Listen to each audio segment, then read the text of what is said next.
सभी साथियों को जय मूल्यवासी, जय संविधान। मैं भरत कुमार कोहली, आप देख रहे हैं मूल्यवासी एक्टिविस्ट यूट्यूब चैनल।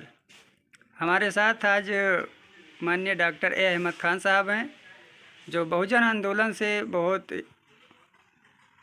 अधिक समय से जुड़े रहे हैं और काफ़ी ही अनुभवी हैं। दूर दूर कहीं ना कहीं समाज के अधिकारों के लिए जाते रहते हैं। आज हम उनसे बात करना चाहते हैं, तो कुछ मुद्दों पर बात करना चाहेंगे जो आज के समय में चल रहे हैं। तो सर, आप अपना परिचय दीजिए पहले पूरा। मैं ए अहमद खान और राष्ट्रीय मुस्लिम मोर्चा के पदाधिकारी हैं। ये हमारा परिचय है। अभी हाल ही में कहीं ना कहीं ईवीएम के मुद्दे पर जो युद्ध स्तर पर हलचल मच रहा है, इस पर आप क्या देख रहे हैं, कैसे देखते हैं? ईवीएम का मुद्दा जो है बहुत ज्वलंत मुद्दा है देश का। देश की जनता ये चाह रही है कि ईवीएम से चुनाव ना होकर बैलेट पेपर पे चुनाव हो, क्योंकि ईवीएम में धांधली होती है।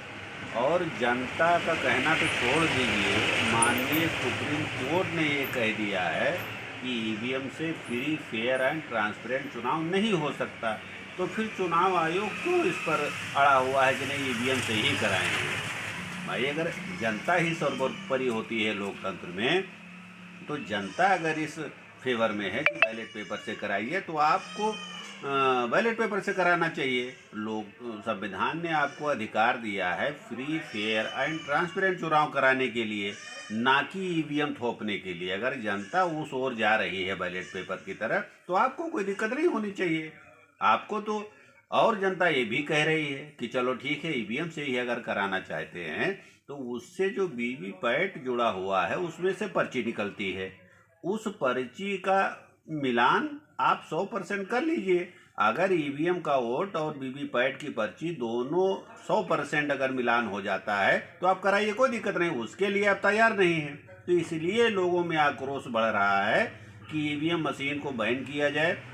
उसमें धांधली होती है, क्योंकि वो इलेक्ट्रॉनिक सामान है।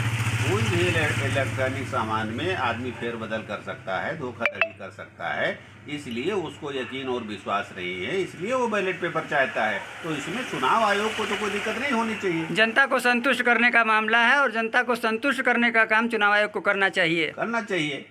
हाल ही में अभी हम ये देख रहे हैं कि चुनाव आयोग जो बयान दिया हुआ है, इससे क्या आपको लगता है कि वो ईवीएम मशीन पर कोई कदम उठाएगा? बयान मैंने भी पढ़ा हुआ है, पेपर में छपा हुआ है, बयान मैंने पढ़ा हुआ है। तो एक तरह से चुनाव आयोग तो लोगों को धमकाने का काम कर रहा है। आपको तो निष्पक्ष और पारदर्शी चुनाव कराने की जिम्मेदारी दी गई है, ना कि धमकाने की जिम्मेदारी दी गई है। तो आप उसको अमल करते हुए जो जनता की जो मांग है, लोकतंत्र में संविधान हमारा है, संविधान जो कहता है फ्री, फेयर एंड ट्रांसपेरेंट, वो चाहे बैलेट पेपर से हो चाहे ईवीएम से हो। ईवीएम से अगर आप कराना चाहते हैं तो वीवीपैट की पर्ची और ईवीएम का दोनों का मिलान करवा दीजिए। 100% मैच अगर हो जाता है तो आप ईवीएम से कराइए, कोई दिक्कत नहीं है। हाल ही में ईवीएम के मुद्दे को लेकर के हमने जहां तक देखा है कि भारत मुक्ति मोर्चा लंबे अरसे से काम कर रहा है, जिसके कारण आज अभी जल्दी ही सुप्रीम कोर्ट के वकीलों ने भी मोर्चा खोला था और कहीं न कहीं जो नेता पहले चुप थे वो आज बोलने के लिए मजबूर हैं। क्या स्टैंड है ये अभी भारत मुक्ति मोर्चा का? आपका कहना बिल्कुल सही है कि भारत मुक्ति मोर्चा एक ऐसा सामाजिक संगठन है जो पूरे देश में काम कर रहा है। हर जिले में, हर तहसील में, हर ब्लॉक में उसका संगठन है और बड़े पैमाने पे वो ईवीएम का मुद्दा उठा रहा है। और अभी मैंने देखा है, सोशल मीडिया पर भी देखा है और पेपर अखबार में भी मैंने देखा है कि उनके द्वारा जो है बहुत बड़ा आंदोलन देश में घोषित हुआ है। पहला जो चरण उनका है वो 5 जनवरी को पूरे देश के जिलाधिकारी को ज्ञापन देना। उसके बाद जो है 10 तारीख को हर जिले में, पूरे देश में रैली प्रदर्शन, धरना प्रदर्शन। 10 जनवरी को धरना प्रदर्शन हुआ है। अगला चरण जो उनका है वो 16 जनवरी को है, वो रैली प्रदर्शन होगा। पूरे देश के जितने ज़िले हैं, तहसील हैं, ब्लॉक हैं, सभी पे जो है वो रैली प्रदर्शन का काम करेगा। और उसके बाद जो है 31 जनवरी 2024 को केंद्रीय चुनाव कार्यालय दिल्ली पर बहुत बड़ा मोर्चा ले जाने वाले हैं वो लोग। तो ये मेरे संज्ञान में हो, ये बहुत अच्छा कदम है, क्योंकि जब लोकतंत्र को साइड किया जा रहा हो तो ये आवाज़ बहुत ज़रूरी है उठाने के लिए, और सबकी जिम्मेदारी है। देश में जहाँ लोकतंत्र होता है, जनता वहाँ सर्वोपरि होती है, तो सबकी जिम्मेदारी है कि इस संघर्ष में, इस लड़ाई में, इस आंदोलन में साथ सहयोग देना चाहिए, खड़े होना चाहिए। तभी जो है ईवीएम मशीन बैन होगी, बैलेट पेपर आ सकता है, और लोकतंत्र हमारा बच सकता है, हमारा देश बच सकता है, हमारा समाज बच सकता है, और फ्री फेयर एंड ट्रांसपेरेंट चुनाव देश में हो सकता है, ताकि देश की जनता उससे 100% संतुष्ट हो और खुशी खुशी वो चुनाव में भाग लेती रहे। तो अभी जो 31 जनवरी को महामोर्चा जाने वाला है चुनाव आयोग पर, अगर इसके बाद भी नहीं सुनता है तो फिर आगे?